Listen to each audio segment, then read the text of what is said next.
everybody, so I'm back today with part 2 of my Dior big release. So the main thing I'll show you today is my check-in for yesterday for the new foundation and the new contour, so you can see how those wore late into the day for me.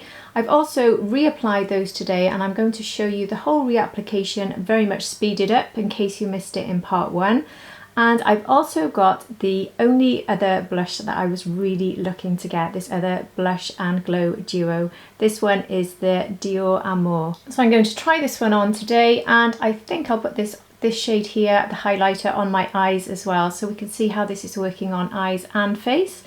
And if you're new here, hi, my name's Hannah. I'm 47, not a professional, just somebody who loves makeup and beauty. Here on my channel, I review my favourite products I think you'd enjoy, show you my favourite looks, give you any beauty news. If you think you'd enjoy that, I would love it so very much if you liked and subscribed and hit that notification bell. If you're already subscribed, then thank you so very much for returning. I really do appreciate every single one of you very, very much, honestly. And if you could comment below, I love chatting with you about everything on my channel. I really do, so I would love it if you commented too. And my skin type, if that's helpful, I've got fair to light skin with neutral / cool undertones. I've got combination skin with a slightly oily T-zone.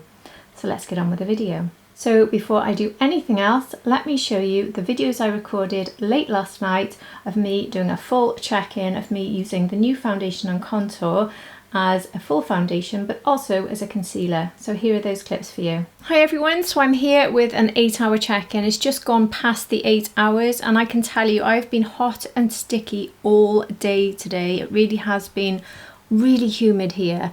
So this has been tested to the max, and I think you can probably tell from the look of it that it's sitting really, really nicely. I do have a tiny bit of oils coming through, not enough for me to think it's really changed my look at all. I could, if I wanted to now go out in the evening or prolong the look a bit longer, I might need to powder a little bit here. My nose looks okay. It doesn't look too shiny up here. This is a glowy foundation, remember, so we are expecting a bit of a glow anyway, but it's not feeling particularly sticky. Maybe a little bit more sticky up there than it was when I applied it. No stickiness at all around here. Tiny bit on the chin. The chin is always the area where I get the most problem, and I'm constantly touching. But there's very minute amount of caking just gone here in the crease there by the nose, which happens to me with every foundation. It is minute, so it's wearing very, very nicely. It hasn't actually gone from the chin. And that's after eating 2 meals since speaking to you, and actually being quite messy with one of them just for a change. Actually, it wasn't a meal, it was a coffee, and I managed to spill it all down my face. So it survived that, which is good. You can still see the blush has lasted on both sides, and so has the contour. I don't think anything I'm wearing looks any different other than my lipstick and a little bit of shine. It's not settling into smile lines still after 8 hours, which is really, really good. This is a very comfortable foundation considering how hot and sticky it's been. I'm not like in a rush to even get this off. It's really not bothering me. And I can tell you that when I look in the mirror, there's not many makeup combinations that make me think this, but when I look in the mirror every time, I'm like, wow, I love the way my complexion looks. I think it is the whole combination. I love the blush and highlight duo. I love the contour. The bronzer, I like the bronzer, but I don't know how much of a part that's played in it. Whether another bronzer might have done that, I'm not sure. But the key products from this release for me is definitely the foundation, the contour stick, and the blush duos. I am super impressed with those. They'd be my top recommendations. Right now it would be the peach blush would be my top recommendation. The contour stick all day long, fabulous, and the foundation stick. So I just thought I'd really quickly show you how this looks if I gave it a little bit of a powder where it's looking a bit shiny, to see if that does sit okay on top. So this is obviously my Givenchy. So I've got a bit of powder there. So is it going to look really cakey, which is the risk for me at this time of day. So that's taken down the shine there, and I could take a bit more shine down off the forehead. So if I now leave that, look in my mirror, I don't think that's looking cakey. The slight bit of the chin is starting to look a little bit white and cakey, isn't it? I don't really like the way my chin is looking. As I said, I did have that coffee disaster. So maybe the chin area is not so great, but the rest, absolutely fine. Certainly, for instance, if I was to take this on holiday, which at the moment I think this might have taken over from Tietia, I think this could be my holiday foundation, I'd actually be really happy with this. I mean, I could always wipe the chin off and reapply the foundation. In fact, why not do that now as well, seeing as this is a next day scenario. So say I was on holiday, I've been out all day, and now I want to go out for a meal, and I don't want to take all my makeup off and reapply it, but I don't like the way my chin is looking. So if I just remove it completely, it will go bright red because my skin won't like what I'm doing. Put a tiny little dab of moisturiser first because that's what I did this morning. And I'm using the Bobbi Brown face base for that. So I'm going to take the 1N and I'm just going to put one little swipe like that on the chin, and then use the Refa brush to pat that in. Just taking a little bit more and then patting rather than swiping. And there we are, completely fixed and no problems meeting here the powder and everything else I've got on my face, because obviously at some point it meets there where I haven't taken this part off, and it's sitting very nicely. You'd never know I'd just done a quick fix, would you? So now I just go over a little bit with the powder with what's left on the puff, and there we are. That's the fix. I would be super happy with this for holiday. I really would. Not just holiday, but I'm just thinking how this is such a travel friendly product and such an easy one. So you could take this to work, you could take this on holiday, you could obviously have it at home, whichever you're doing. But if you're looking for that quick top up, look how quick and easy that was. So you might not even need to, because you might not be spilling food all down your chin, or drink or coffee down your chin like I've managed to do today. But if you do, that's how easy it is to fix. So this is a really impressive foundation. Really, really, really happy with it. So I wouldn't say it's got massive longevity because of what's happened there, but it's very good for what it is, for what it promises. I'm very, very happy, and I think it's up there with the sort of better ones I've tried from a longevity point of view, but it's right at the top at the moment, I think, with my favourites. Absolutely love it. So I will now leave you, and you can return to me the next day trying on the new blush. Bye for now. It's me again, still here from the night before. Just forgot to say something. How it is sat as a concealer under the eyes, I completely forgot I was testing that as well. And the answer again is it's worked as well as the foundation. It hasn't moved, it hasn't creased more. It's just, that has blown me away, because that very rarely happens with concealers, but it hasn't happened with a foundation stick. I still think it pretty much looks as good as it did this morning. I'll just get a bit closer so you can see. Certainly not giving me full coverage, but I'm more than happy with light to medium concealer. I don't think if you're looking for a full coverage concealer, you might not think this is okay. I don't know, because I don't really have an awful lot to cover up. I don't have a lot of darkness.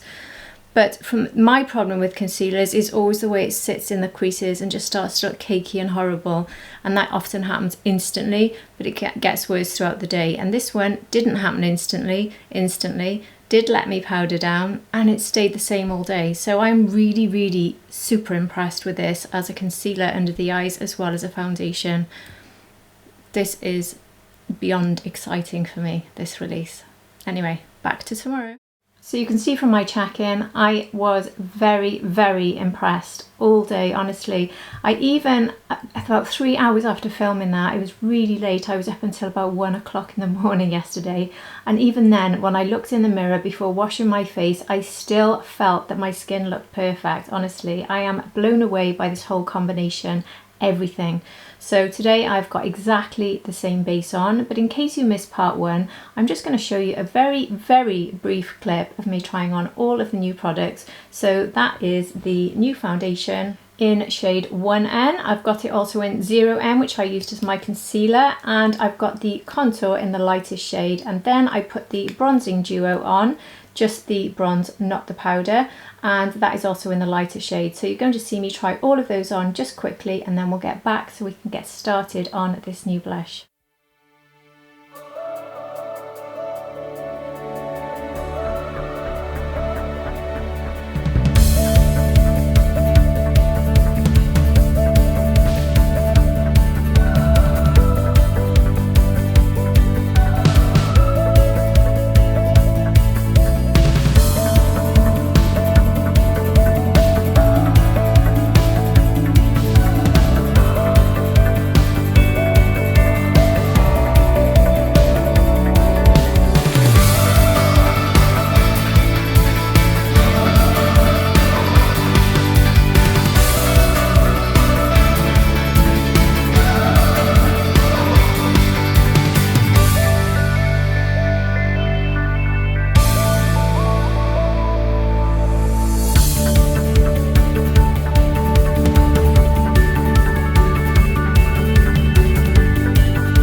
So before I apply this to the face, here's a quick clip of this swatched out in natural daylight.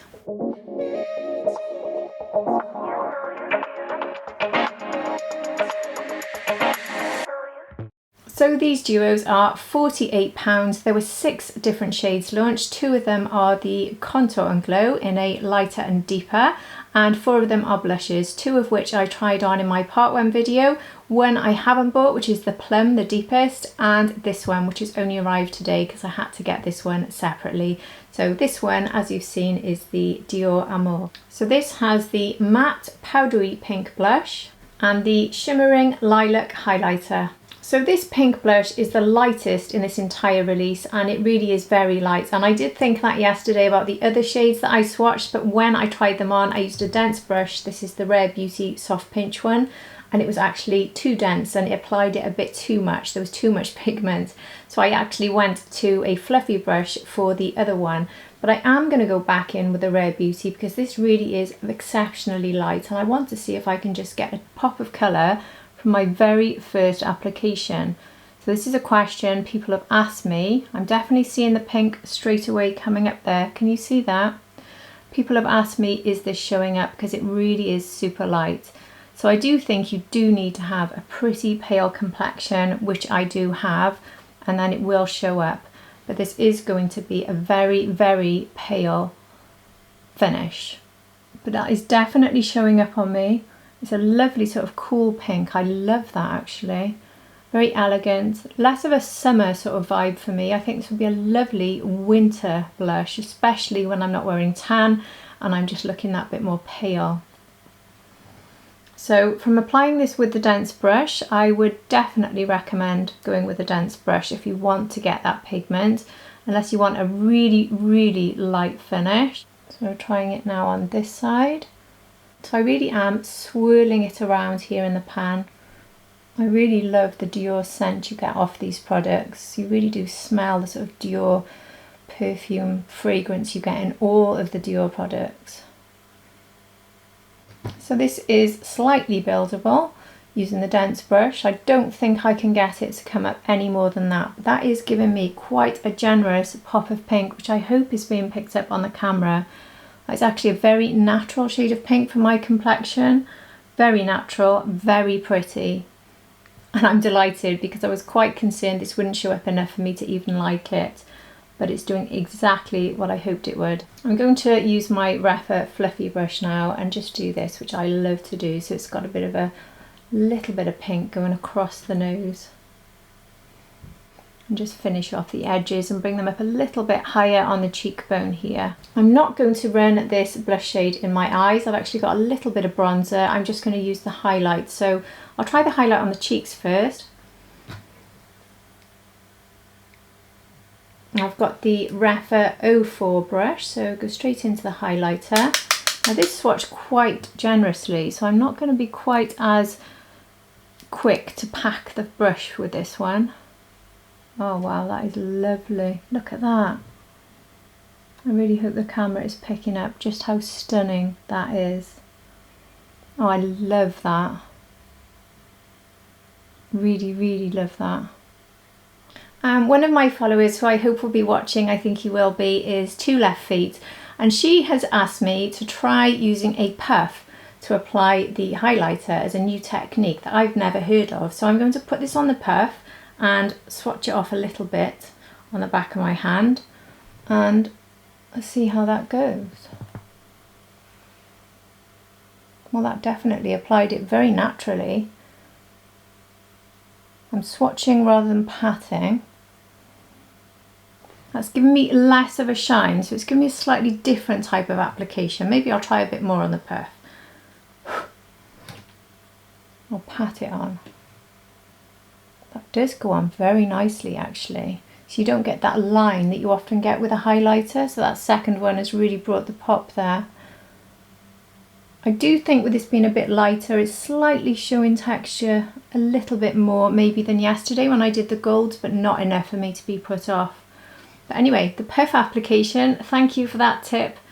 I think that's a really, really nice way of doing it, because quite often we do get that line and it doesn't look like it's so naturally fused. Obviously you can put the highlight beneath the blush, is another way of doing it, but that's almost having that effect by not having to apply it under. So yeah, I like that. Thank you. I'll just go in with my Buffer Pro now to buff around the edges. So now I'm going to take this across my lid with using my finger to see how this looks on the eyes. I think that's really pretty. It's very, very subtle. It's a very soft, subtle look, but that is really nice. I would probably prefer to go a bit deeper in the outer V. I'm just trying to keep this a very soft look. So I think what I would probably do is go into my Makeup by Mario palette, the neutrals, and probably build up a bit more depth in the outer V and then go in with this. And I think that would give the really polished finish. In fact, why not do that now? So I'm going to go into, I always forget which two I use, this one and this one, I think. These two together are the ones I use for my outer V. Just put a bit more depth here. Bring it here, just halfway across. This palette is so amazing for pulling out, for finishing off looks like this. So immediately, just that little bit of depth there, I just think it finishes the look off. And there is my final look. I've just gone off camera and added a little bit of mascara and some eyeliner. Very, very simple look, just a tiny bit of that depth in the outer V, and then the highlighter all over the eyes. I think it's a really lovely, elegant look. I think this blush duo is everything I wanted it to be. I think you do need to have pretty fair skin to enjoy this one though, because built up, this is the most I get out of it, which for me is just right for that really soft, cool pink, elegant finish. And I think the highlighter is absolutely gorgeous. So very, very happy with this. But I think if you've got a darker skin tone, the best bet is that peach one, because I think the peach one is gorgeous. Obviously you prefer pink, you can go and use the other pink one, which I thought was beautiful too. I really do. So it's whether you're a peach or a pink. Here are those two again, just in case you don't know which ones I'm talking about. So the peach one had a lot of pigment on my skin, and this pink one needs a little bit more building up. Obviously you're getting more depth in this pink one here than you are with the one I've tried on today. So if you're darker skin toned, you might want to choose one of these two. And if you want to go for the deepest, you've got the plum option, which I haven't got. So for my skin tone, I think that'll be a little bit too dark. I'd have to be more careful, but it probably would work going by the way these are swatching and the way that they are going onto the face. So I think the plum one would be perfect for darker skin tones, but probably workable for light. So someone pointed out yesterday how this would be a great option for the Christmas winter periods, and I agree. So will I go back and get the plum? I probably will, you know, because I have fallen in love with this release. I really have. I think this and the Fenty releases this year are probably my favourite things I've tried all year at the moment. Genuinely, absolutely stunned by the quality and the way that these have worked together. I'm doubly impressed with the way I was able to use the foundation as a concealer as well, although I would need 2 shades. So from a travel perspective, still easier to take those 2. But instead of taking a concealer, I could take those 2. I'm not sure which one I do there because my concealer is actually smaller. So if we're talking about how much room in the bag, maybe I would go with my concealer and this foundation, but I think it sits as well as some of the top concealers on me. It's not giving me full coverage, but it's giving me medium, and it sits beautifully, and it just doesn't cake up like most concealers tend to do on me. So really impressed with concealer, contour and all of the blushes. The only one I'd say I'm not particularly wowed by, if I'm really honest, was the bronzer, because it does take an awful lot of building up to get the colour you need from the bronzer, and there's only 2 shades, so I'm not sure if people will really get what they want from that, especially if you've got darker skin tones. You might find that it hasn't got that sort of 3rd level that you're looking for in depth, and I do think there's other bronzers out there that are better this year. I forgot actually to do a very quick comparison with the Chanel release. You can see that these are superbly different, but I thought maybe the highlighters could be compared. This is the Chanel Jardin Imaginaire in Light and Berry, which is my favourite of the 2 released. I really do love this one. So I'll just swatch the highlights because there's no point to swatching the berry, because you can see it's an extremely different colour. So this is the Chanel highlight from that palette, or duo rather, and this is the Dior. So definitely different. I've got to say the Dior one is winning again for me there. I think this highlighter is gorgeous. Anyway, this has just been a fabulous experience testing these products, and they will be used on my regular rotation for an extremely long time. I can't wait to keep using them, I really can't, and I would love to hear from you. I know a few of you were waiting for me to review this blush duo to see if you're going to get it. So what are your thoughts now? Do you think it's too light, or do you think it's just right? I think it was worth getting, I really do. This one and the peach would be my top two if I was going to pick two. If I was going to pick one, I probably would go with the peach. But for the winter, I would go for this. So it depends, because I wouldn't be wearing the peach one so much in the winter. So I'll be a pain and say I want both. Anyway, I would just love to hear your thoughts on all of this, and if you're not already subscribed, please do like and subscribe. It really does help my channel, and if you're already subscribed, as I said earlier, I really do appreciate every single one of you very, very much, and I hope to see all of you in my next video. Take care everybody, bye.